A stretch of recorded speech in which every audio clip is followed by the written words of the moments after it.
My name is Irene. I'm the co-founder of The Winner Smile, an athlete's coach business. I'll be in the next episode of the Online Prosperity Show, where I'll be talking about burnout, about sports, about perfectionism, and about how to turn every situation in the best thing that has ever happened to you.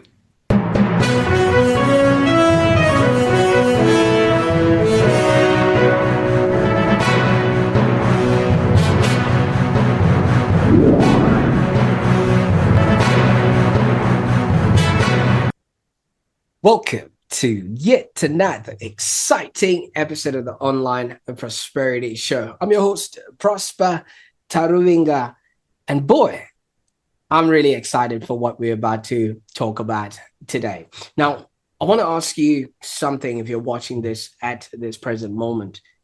If you've ever felt stuck or maybe overwhelmed or just unsure how to bring your highest potential in life, I think this is the show for you, because every week we are always bringing you exclusive stories, deep insights, and real world strategies from guests who have walked through the fire and actually found their path. And as you know, we just don't scratch the surface. We dig into the turning points, the invisible lessons, and internal battles that they would have conquered. And today, I am more than thrilled to welcome Irene. Irene, how are you doing today? Great. Happy to be here and happy to be sharing my story. Because if it can have a little impact on others, that's already fulfilling. Oh, absolutely. You're already impacting me right now. Can you see the smile on my face? Absolutely. So Irene Altadill is the founder of Inner Smile, but it's inner and winner at the same time. We're going to be talking about that. So yes, it's inner with a W right there. So she's an elite performance coach for athletes and high achievers. And you, the listener, we're going to be exploring her journey from burnout to breakthrough. And we are also going to be uncovering how she actually coaches other people to reclaim joy and excellence, and also the lessons that you can actually apply in your life today. Now, before we actually jump in, Irene, I can't wait to, go into your story and your life and experiences and things of that nature. But I want us to start right maybe from the beginning. If we would have met young Irene, say she was 8 or 10, what sort of a person would we have met? I think I was known for always smiling, and I was crazy about the sports. And that hasn't left you, because now you've got that winner inner smile and you're helping other athletes, to actually, be, do, and have a happier existence. So what sort of sports were you playing? For most of my life, what I've been playing and competing, it's basketball. Like I started when I was 9 and then I retired at 31. So a lot of years. Yeah, and for me, I think basketball, it has been way more than just a sport or something like this. By far, it has been my values school. I'm extremely thankful of everything that I have learned through sport. And I don't really like, I used to always say, like, you can see how someone is when you watch them on the court. And I completely think it's true. Like, and it also applies to now. I'm in the last few years, I've been really into yoga or paddle. I can still see the same. Like, you really see the essence, like the what really moves people, the values they have. Like once you're there with the sport, it's like everything suddenly comes to reality. You cannot hide who you are, I feel. Absolutely. Now, maybe you can take us into the basketball court, because I think for some people, basketball is just an orange ball that you have to put in a basket. But for you, it sounded like it was a classroom and an ethics, university for yourself. What were some of the things that you learned from the sport? Commitment, discipline, resilience, team spirit, understanding that you cannot do anything alone, that you need more people, the importance to communicate, to achieve your goals, understanding that everyone plays a different role and that's okay. And we have to embrace that, and no one is above anyone. It's just like different roles to achieve a common goal.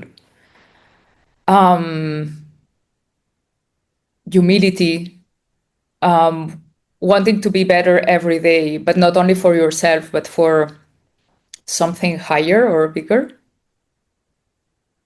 I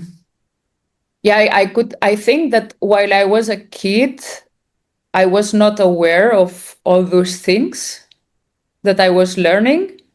It was more when I jumped into the work environment that then I realized, like, things that were really obvious for me in terms of how to behave in a company and how to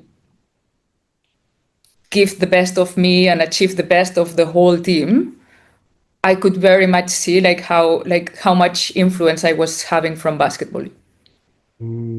Absolutely. So I've heard a lot of people that play basketball, they work extra hard to make shots, like they could do like maybe 500 shots a day, and so that they can have the muscle memory and things of that nature. Were you at that sort of level, or were you just a person who would wake up, put on your shoes on the day you had to play basketball, and pretty much when you don't have games in between, you're out there playing with your friends? I have never competed professional level, so I'm not gonna say that I'm that, but yes, like I was training like 3 days a week and 1 day of competition every week, never skipping a training session or never skipping a game, because for me it was commitment with the team. Like when you don't go, it not only impacts you and the shape you will be, but it impacts the dynamic of the team. So you have to be very much aware of that. So even if, for example, I was injured, I would just go and support during the training session. That to me, I think plays a huge difference. That's understanding that no matter how you are still part of the team, and you have to show up for your team. In terms of improving, I still remember, no, when I was really little, obviously I'm right-handed, so very easy to do a lot of things like with the right hand. But that makes you like half player. You have to be able to do it with both hands. And you can just stay in a comfortable position of, oh no, I'm right-handed. Or force yourself and no, I'm just gonna go left, left, left, left, left, left. And I remember that for like few months when I think I was 10 or something like this. After training, I was staying to just go and do the left, left, left, left, and forcing myself to left, left, left. And the truth is that I ended up being, I think, better with my left hand than with the right one. And that really like also taught me like how much persistence helps, like resilience, saying, no, I want to be good at this. I'm just going to show up every day until I make it happen. In my case, I also know that I learn a lot through watching. So I would go watch a lot other teams, like in the same team, but other categories. And Yeah, I remember there's a movement. Like I was really good at rebounds, attack rebounds. And it was because I was always turning. I would make a turn that a lot of people like playing with the weight of the opponent and making a turn. And I learned that from a guy from the men's team who was short, but always also getting the rebound. So I was like, what is he doing? Like, I need to. And then by just watching him, I nailed it. And I actually achieved a lot of rebounds because of him. Absolutely. While you're talking like that, talking about short players and things like that, I was looking at somebody like Steph Curry, who obviously has different moves, and it's natural to have basketball players being tall and of a be sort of a nice build and things of that nature. So while you were growing, and obviously basketball was a part of your well-being, what was your school like? In school, I was always a really good student, to be honest. Always good grades. And I didn't need to study a lot to because I was smart. That's interesting. And then like there was several topics where I would be really good. That in those ones, it's true that for me there was no other option than getting a 10. In Spain, 10 is the maximum. Yeah. Yeah, and if I was not getting the 10, then it was like no, no. I know that here it shows my perfectionism or ambition, or not setting up just for whatever.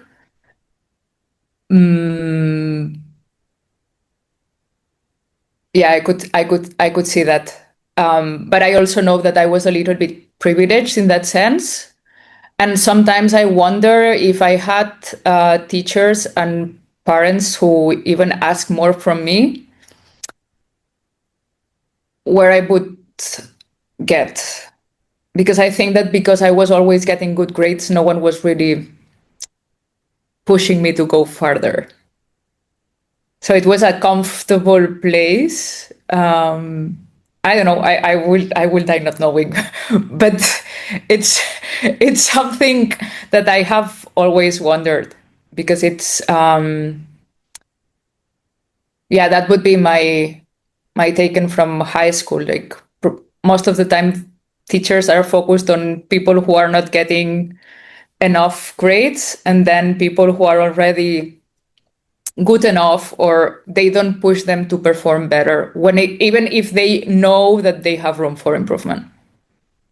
Absolutely. I like that. And I like that you're bringing in, there was not any expectation to sort of do well, from maybe the parents or the teachers around you, but your discipline carried you through and you actually obviously excelled in what you were doing. Now, do you have any siblings, or did you have, any other, members of your family that you also maybe would have had a healthy competition with, or they were just doing their own thing in their lives?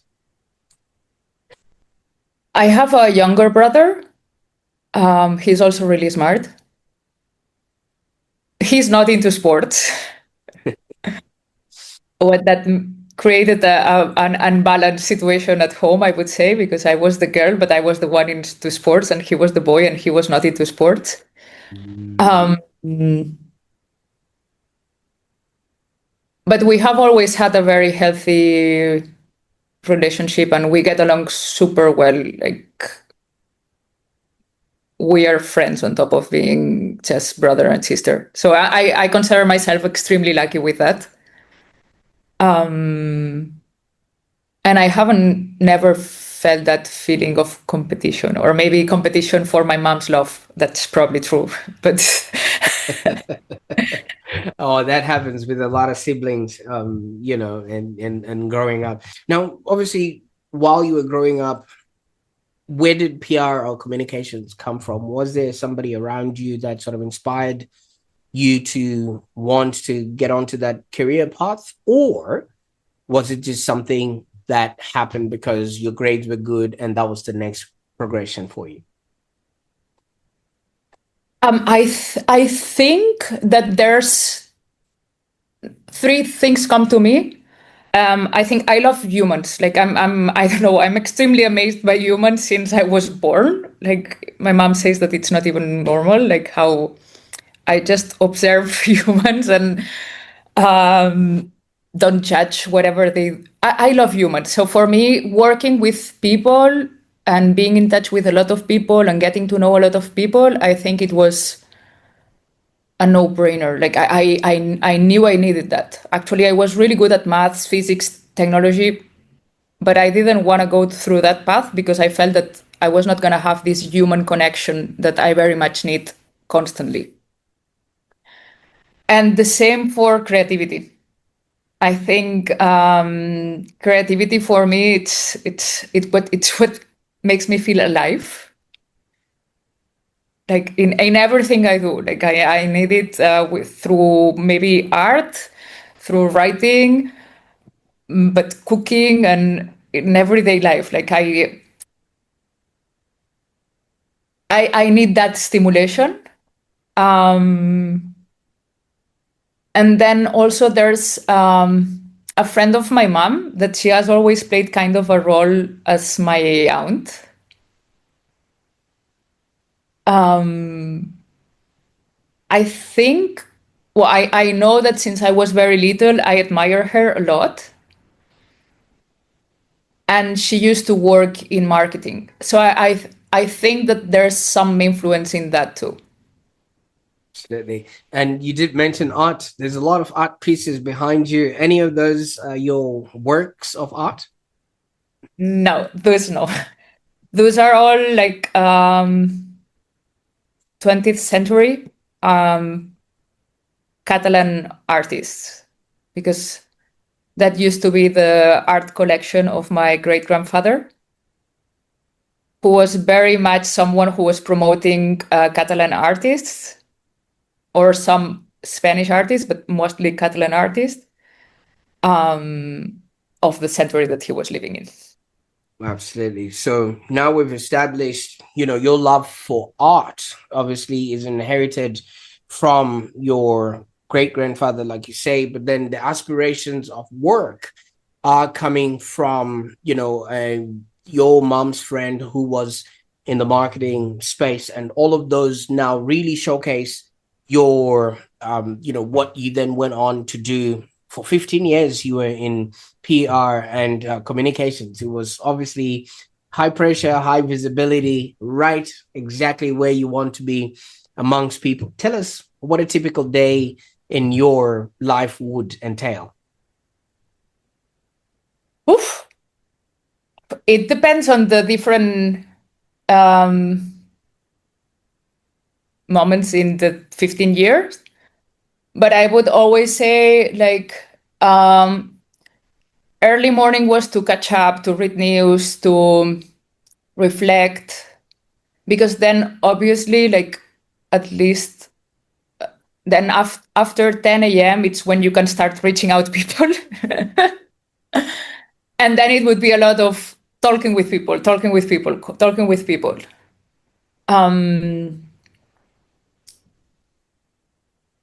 And then after lunch, a little bit of more introspection or writing. And then again, a phase of now it's time to reach out again, people.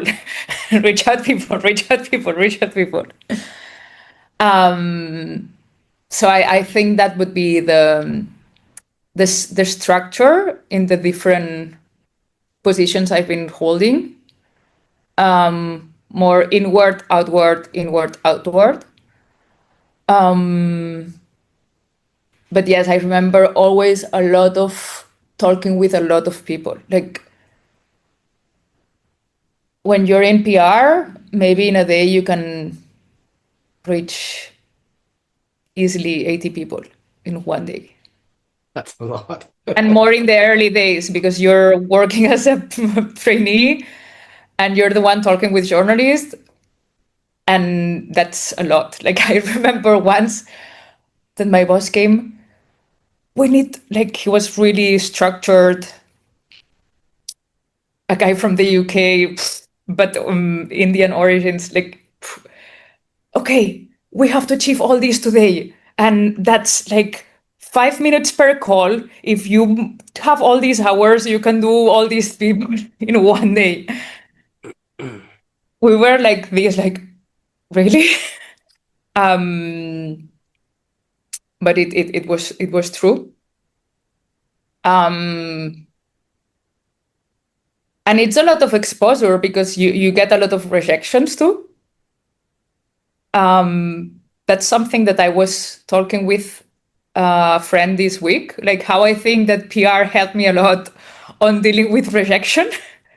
Because you talk with so much people every day and you already know that a lot of them will be rejecting you, that you don't even see it as bad, or you just see it as part of the game.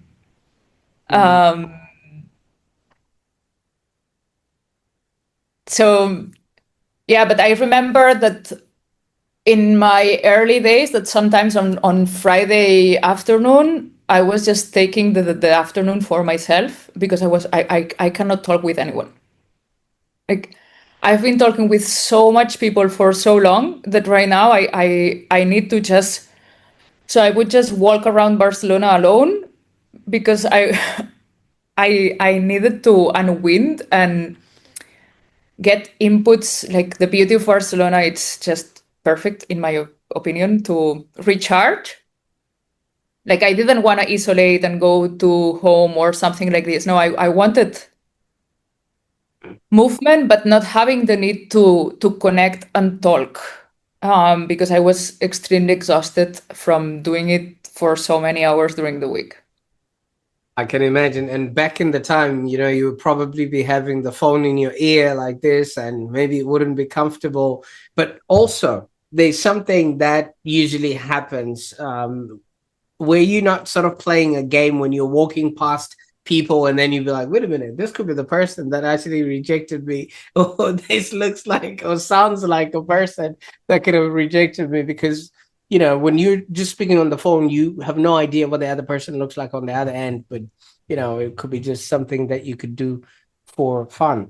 But Well, I also think that to manage well the rejection, empathy back then helped me a lot also, because I was very much aware that they were receiving my call, but they were receiving many other calls. And that's why also I was always making sure that my call was one where they felt supported, that I was there to be at their service and not wanting to annoy them. That sometimes that was their feeling. And I could understand if you just call and don't care about that person and throw your speech. If you make that call more a warm space, and ask, hey, are you interested in that topic? Can I help you offering more information about the topic? Would you like to? It changes the dynamic very much. And that's probably why also I was successful at my work. Because I understanding that, like your call, there's many others and that they are also humans, and not seeing someone who is just rejecting you, I think makes the difference on the conversation. absolutely. Now, I like what you've just mentioned here, because rejection hurts. Okay. Not only are they saying no because maybe you called them at a time when they're also busy with whatever they're doing in their life, and they've received that as call number 47, and you're coming in with your own sort of setup as well. It starts to feel like it's a rejection on you as a person. But would you say your background in sports, because in sports you're not always winning, would have set you up for being comfortable with whatever was thrown at you in this particular instance, because some people would have really taken it to heart. Yes, for sure, basketball teaches you resilience, and that it's not about one try. Like if you just try one shot, clearly the chances to win are very low. Or there's a game that I still remember nowadays. Like with my team, we were 20 down, and I know why, but for me it's like I don't give up. I really don't give up. And I say that's possible. And only because I believe that it was possible, I think I just put the energy on the team of minute by minute. Like even if you're below 20, if you just keep on working for the rest of the 20 more minutes that you have time. You have to make sure that they don't score and that you score. When you don't allow the current situation to stop you and you see it like more, hey, this is a long run, like persistence, you learn that many times, then you get the word. And probably experiencing also this in basketball is what allows you to have strength to persist, because you know that many times if you persist, you can win the game. Absolutely, because I've seen in some basketball games when the whistle is gone but the ball is still in the air and it goes all net, and you would never account for things like that. So the game is not over until everybody has walked off the pitch. I like that sort of space. But it looked like you were in your element, you were in your zone. What happened? Where did it all go wrong? Well, I think that at some point at work there was many, like I cannot say one thing that was the reason. I think there's many factors at the same time happening. But my attachment to the company I was working with, so for me it was not just the company, it was kind of my baby. And sometimes I think that connection has a lot of positive things, but also it blurred my capacity to detach, to protect myself before the baby, things like that. I think that here my need to be perfect, or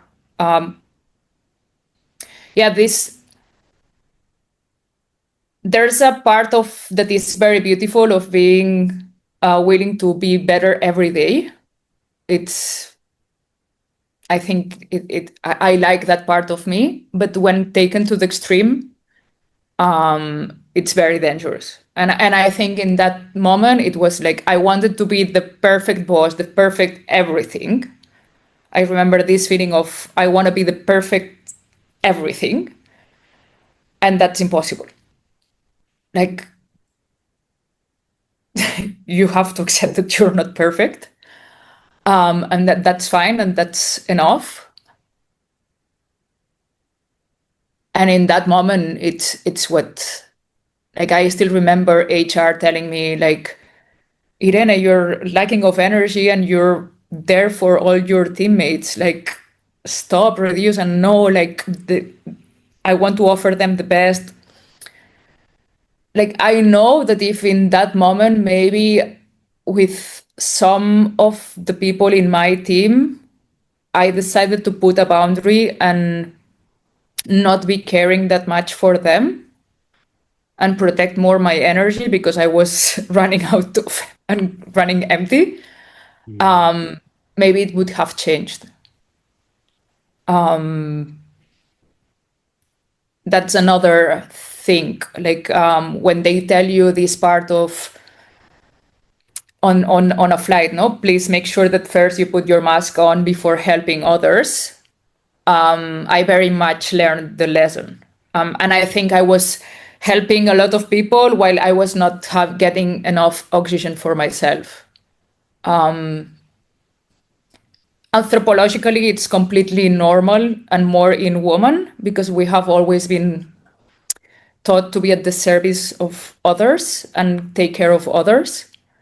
So it's not something that it's super easy for us to just dissolve and take out of our system because it's thousands of years in our woman system.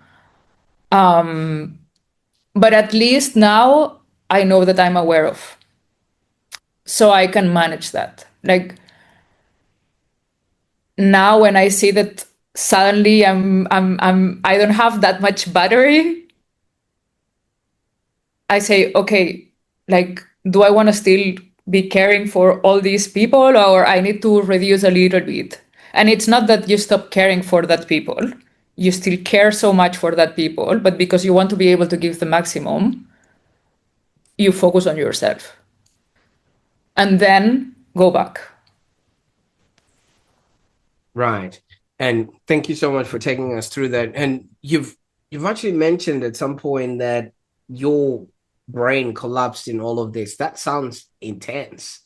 Just walk us through what was happening, what that felt like, and what actually triggered this whole collapse.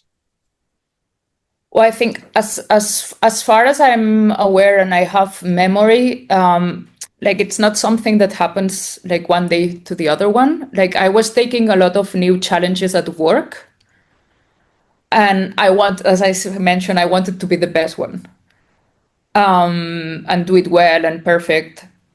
So I remember it was on a month of September that we also had like 3 communication crises in just one month, for different topics.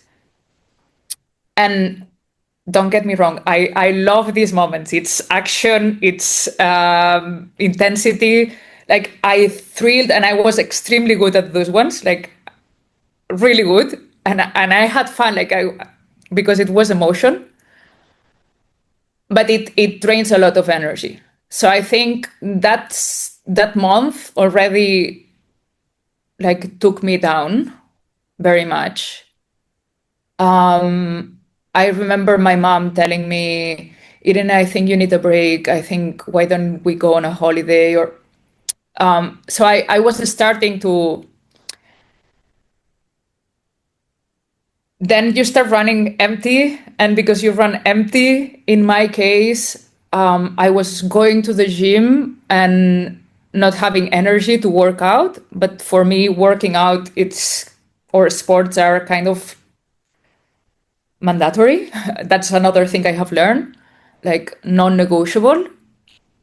And then that starts building up, building up, building up. And after 6 months of being in this very not healthy or mentally healthy situation of feeling exhausted, not going to the gym because I had no energy, working many hours because I was not as efficient as I used to be. Like it's just this circle. And suddenly, like I remember being in a place where it was completely a hamster wheel, where I would just like function to survive and do whatever I was just doing continuously. And I remember, like I'm known for being very creative and sharp. And suddenly I was in meetings and I was not. It was like I was slow, mentally slow. And it was not that I was not trying. It was just like I was not as quick. And there was also a day where simple questions as what do you want to eat for dinner, or which restaurant would you like to go? For me, it was like, I cannot make one more decision. Like I can.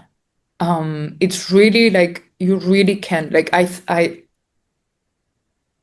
thought it's not possible, but it's possible to reach that place where really something as simple as what to eat was like, Like wow, a life decision.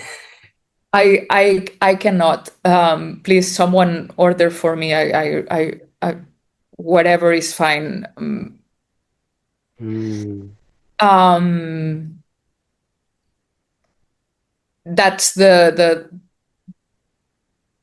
end where you feel that you cannot. Yeah, you need someone to be taking decisions for you, because you really cannot. And on top of that, because, well, like usually you arrive this because there's a lot of anxiety, so you also suffer anxiety attacks. And the day where I saw, okay, I that's you have to change something, stop something. It's because something really little that usually would not bother me. I start crying, and I had to hide in an office at the office. And for 45 minutes, I started crying like a baby. No, like nonstop, nonstop. I could not stop. And I remember I was hiding, but then there was a girl who saw me, and she came in, and I said, I can't anymore. And she said, it looks like it was already a few months ago that you couldn't. Like, that's like, you're too surpassed. So they could Um, see, they could already see, but nobody said anything. no, no, no, no, no. She could see by the way I was crying. Actually, that day, she took me with some other colleagues to have a drink. And then those colleagues told me, wow, we didn't know you were that bad. We were actually thinking that you were a superhero because how much you were showing up no matter what. And that actually made me really sad, because I was like, I'm so good at performing and hiding and just being there, showing my best version no matter what, boom, boom, boom. Like that, I have been feeling very stressed and drained for so many months, and no one in the office, except HR, that I was already talking with them, could see anything. So it's this, like, should I feel proud or should I feel sad? Because yes, I'm so good that I have been performing really well that no one was noticing, but I was dying inside and no one really noticed. Like, I'm invisible. And I think that this feeling, most of the high achievers who have been through this share that feeling of this. There's a pride of, wow, I have been showing up and no one has noticed, but wow, I've been showing up and no one has noticed. I'm invisible. And I want to be seen because we all want to be seen. Um, so there's this mixed feeling when you get to that point. And for them saying it looks like it has been for so long, it was because the way I was crying. Like, it's when you see that someone has been like bottling a lot of things up, and Yeah, like then a Coca-Cola bottle, and it just and explodes then on you. it explodes in a way that you say, wow, it looks like you needed to explode before. um yeah, so it was like that. And then I had to take like, from that day, we decided with the company to take mental health leave. because at the beginning I didn't know if I wanted to come back or not. And my own therapist told me, don't make any decision right now because you are not in the mental space to make any decision. Fair enough. Fair enough. Yeah, she was completely right. And I'm very thankful that we had that conversation.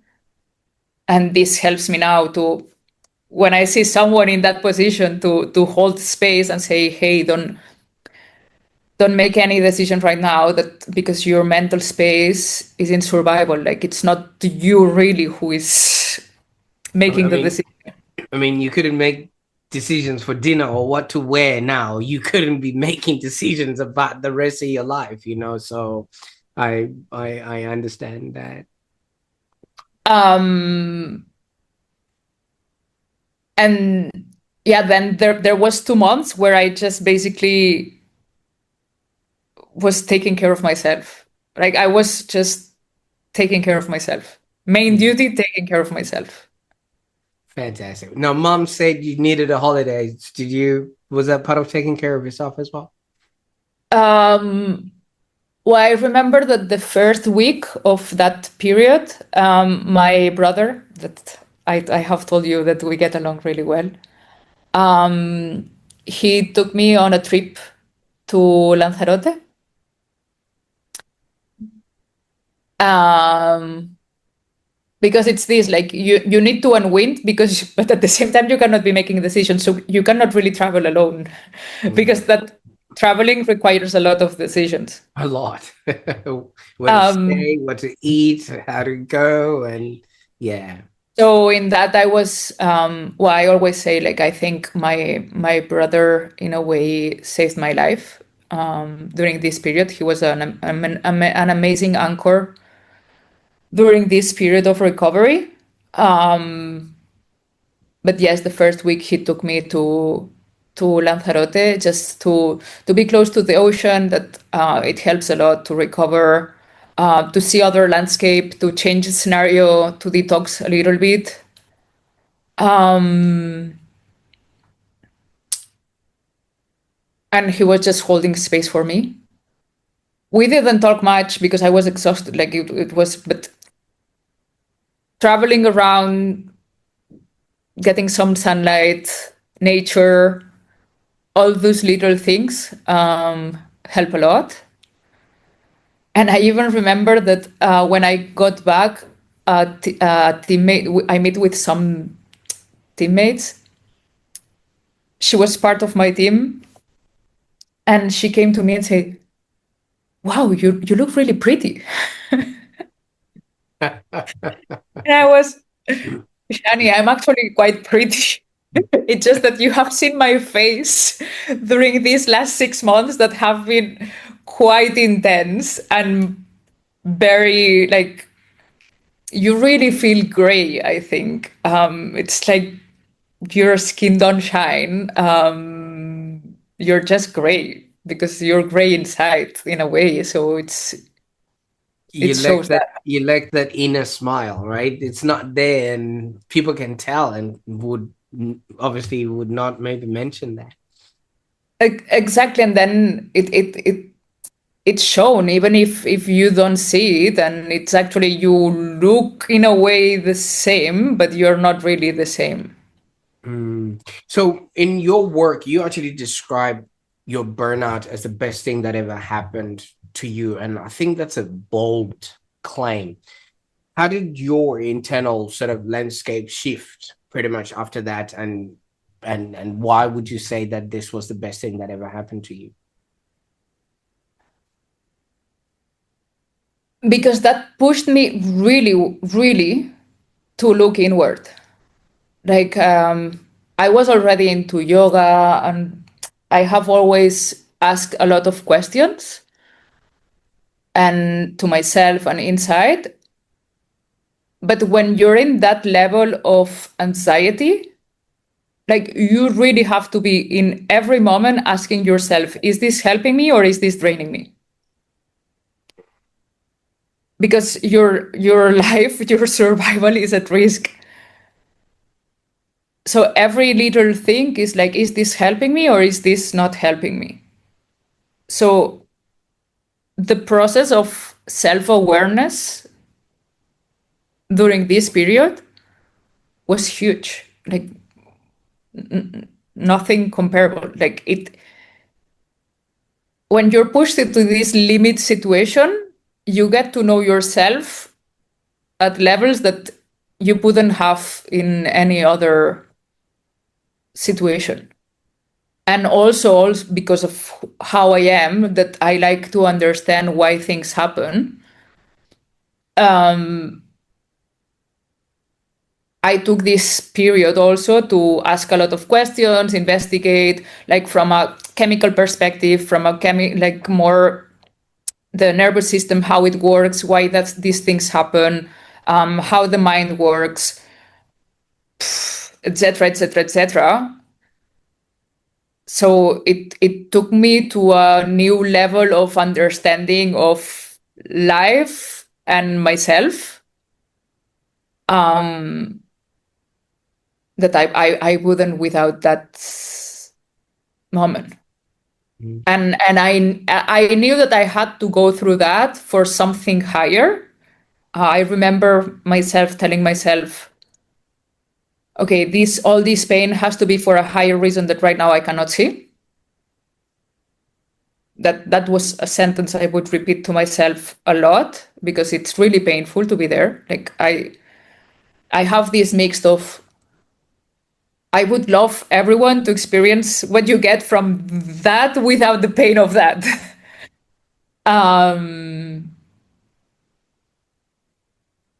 But yeah, like I have found later why it all had to happen. Like now my self-awareness is 10 times. And Mm. if I start seeing myself in a place that it's not peaceful or calm, or it's like, okay, go inward. What is happening? What is already this muscle of asking myself, what is happening? What do I need? What am I lacking? It's a muscle that I developed in during that period.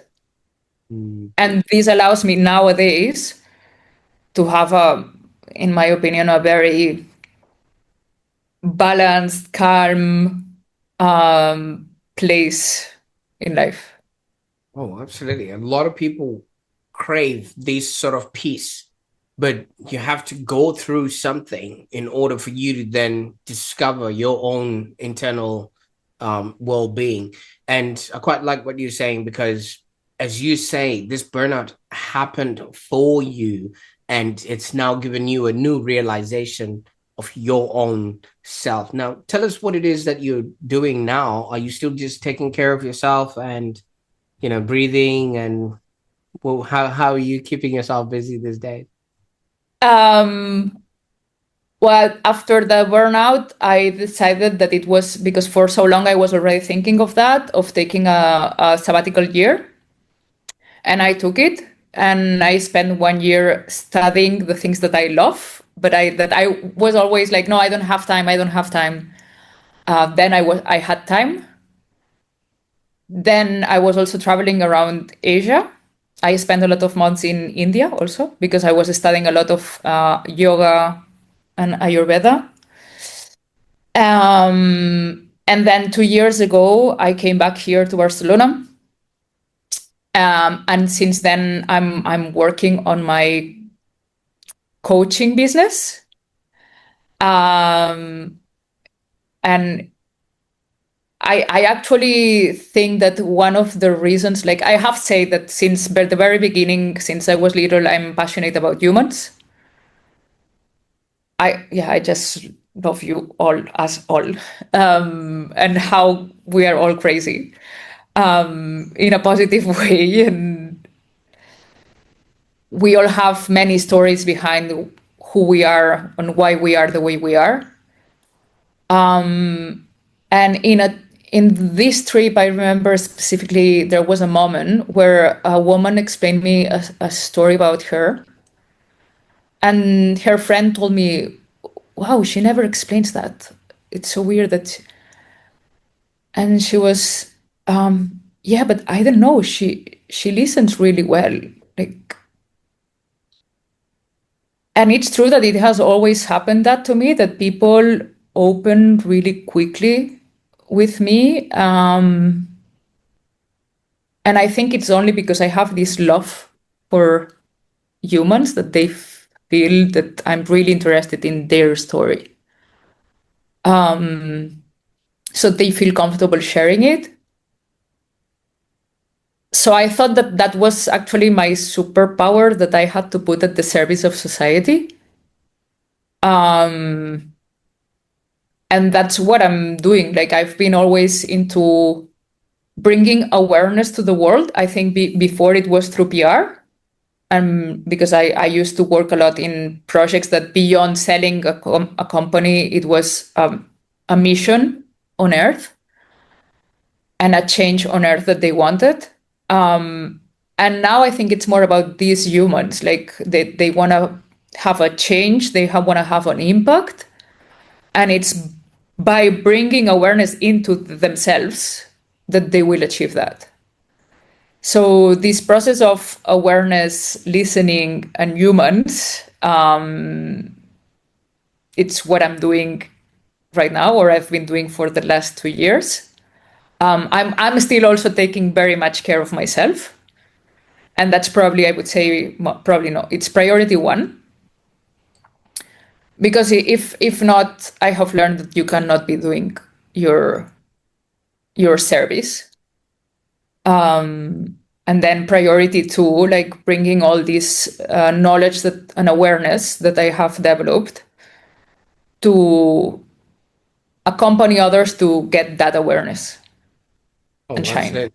I think you've already established for us that when you're flying, you have to put your mask on first. And, that's exactly what you're now also helping others achieve, because I viscerally believe you can't do well if you don't feel well. So if somebody's watching this right now, Irene, and they think, oh, I really want to know a little bit more, about your services and how you help people. First of all, what can they get when they work with you, and how can they start that?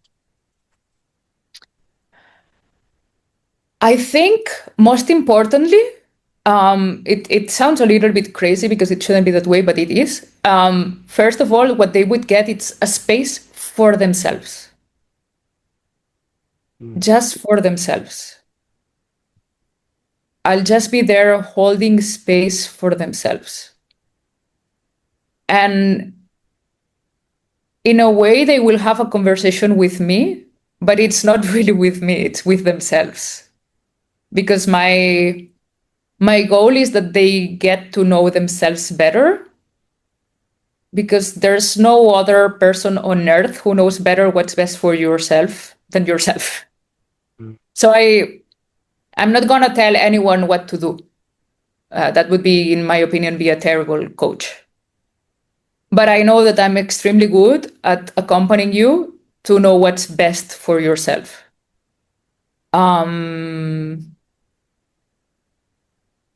And this is something that also, as time passes, you can develop on your own.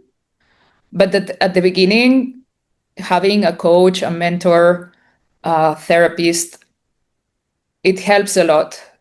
Like, to go in this inward journey, to have someone that guides you through questions, challenges, discussions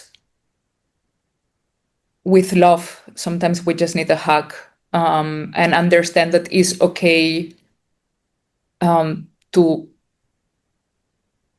be tired. Something as little as this, as saying, I'm tired, and someone saying, it's okay that you're tired.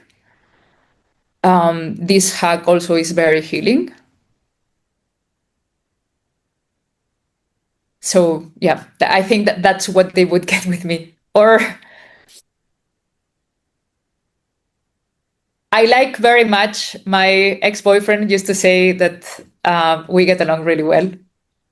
And he said, Irene, you listen, you care, and you elevate.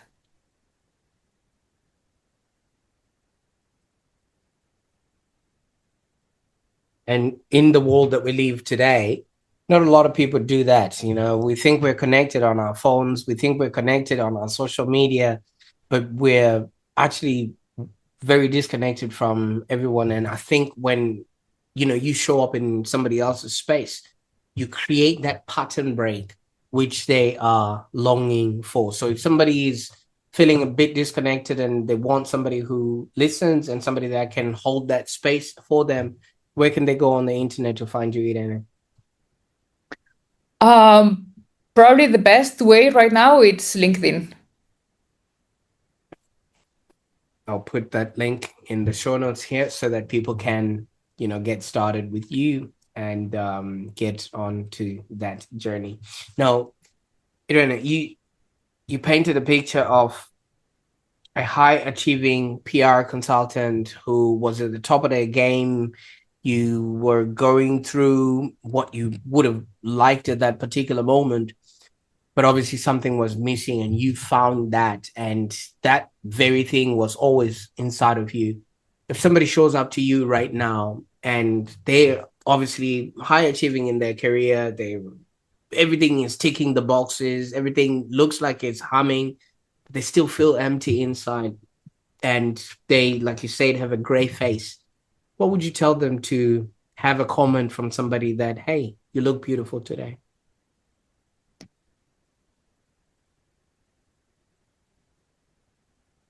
Trust.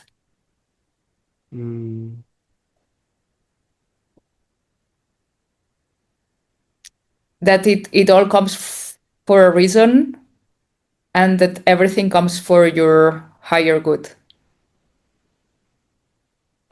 Because so many people want to control the situation. Everybody wants to be on top of things, but yet things unfold at the time that they do when they should. Yes, if it's very hard when you're in a tough position to trust that it comes from for a positive outcome. But if you really hold on that thought, on top that it's more manageable and you can be more resilient, you will be able to see the positive things, because everything has a double perspective. Everything, even the things that we think are good, like as I say, like I'm very passionate, or I'm very achiever, and I want to be perfect, but it also has downsides. Like I'm very passionate, maybe like the bad things I also live them very intensely, and that's not so nice sometimes.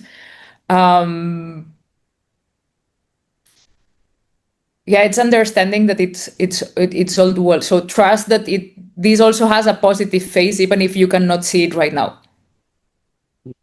There's night, there's day, there's light, there's darkness. You know what I mean? We could celebrate, yay, it's daytime, but soon it's going to be light and, darkness. Yay, it's nice and sunny. And then there's rain happening at that particular time.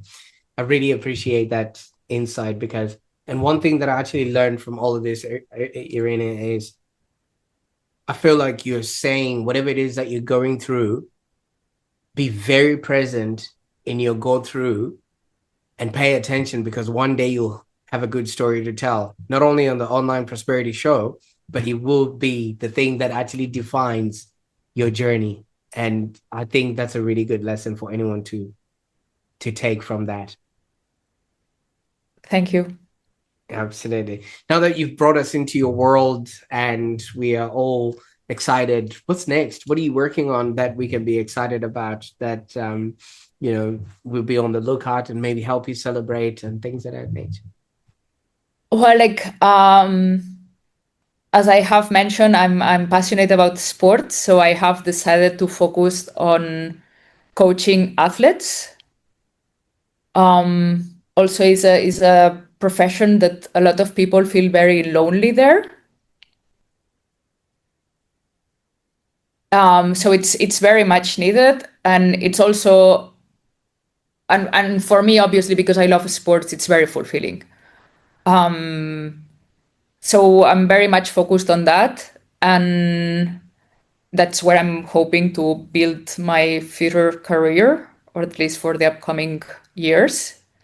I'm coaching some athletes here in Spain, hopefully soon everywhere in the world. And we are also organizing some workshops for athletes. And now this week, actually, we launched a project with my partner, Jordi, my co-founder Jordi,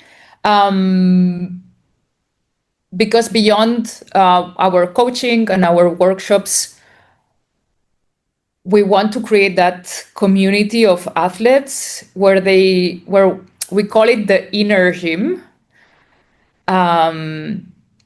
where they come to our space to just talk about what's going on internally, and the challenges they are facing. Yesterday we had the first session and it was so fulfilling, like a golf player and tennis player talking between them as they were actually in the same place regarding confidence. So they could really help each other and share experiences. That like creating the space, and later they say they felt very warmth, like our warmth and trust. So they felt safe to be sharing. And this bonding was really beautiful. So Great stuff. Great stuff. Now, Irene, this conversation has been eye-opening and challenging and deeply inspiring. Thank you so much for allowing us to walk through your shadows and triumphs and actually learn from you. And because your life story and your experience have got so much value in whoever was listening to this particular episode today. So thank you so much for having put your mask on first so that you could help us slide down. And yeah, I appreciate you. thank you. Thank you for giving that space. And if this helps very little to someone, I'll be really happy. Oh, absolutely. Don't you worry. You're going to be having to block your LinkedIn because everyone will be coming in and wanting to learn more from you and just find out what's next in your journey. So thank you so much. Now, for those that are watching, I also thank you for having watched up until this far. And obviously, if you have been inspired by any of the talks that we've had so far or the conversation that I just had with Irene, and you think you could help someone who could also be going through maybe burnout or trying to reclaim their joy in the middle of all this performance demands and anxieties, just kindly share this episode with them. It might be exactly the mask that they actually need in order for them to breathe. So many people are going through stuff based on what is happening in the world right now, and these sort of conversations are not being had enough. So just share this with a loved one. Say nothing. One day they will thank you for having done that. And I can't thank Irene enough for the time that you spent on the call today. And yeah, it's one of those things that sometimes you just need that winner or inner smile, and it's already within. And people like yourself would have had to go through what you went through so that you can send the elevator down and help us be, do, and have happier existence. So I'll be putting the links so that you can connect with Irene in the show notes there. And yeah, I can't thank you enough for tuning into the Online Prosperity Show to get this type of information. So until next time, stay persistent, stay curious, and keep choosing prosperity from the inside out. Bye for now.